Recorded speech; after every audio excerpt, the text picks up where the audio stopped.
It's a shapeshifter, and it will randomly appear to bring you to the world underneath the water if it gets you. Diane Lagavin's exhibit, Fighting the Japichkam, is deeply rooted in her Mi'kmaq heritage and personal journey. I was raising my grandson Link at the time, and I realized that there was a gap in cultural toys, and especially in Mi'kmaq toys. When children see themselves represented in this way and their stories represented in this way, it becomes an easier way to foster cultural pride. The exhibit is currently featured at the Treaty Space Gallery, where art meets community. We're also trying to make it more into like an Indigenous student center, and Diane's exhibition really combined the two, community joining together and celebrating her, but also having young children running around and picking up the art that's meant to be played with and bringing that joyful spirit into the space. Many of the pieces are designed to be touched, explored, and added to, making this more than an exhibit,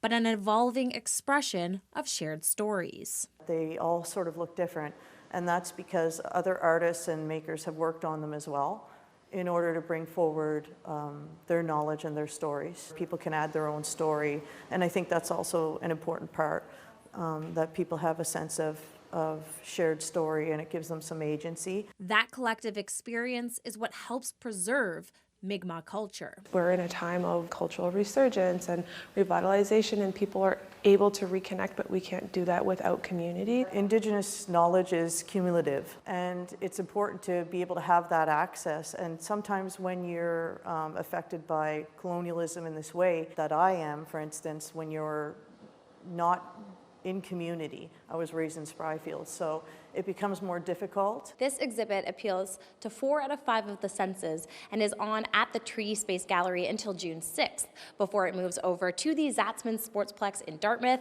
until the end of the month. Brianne Foley, CTV News, Halifax.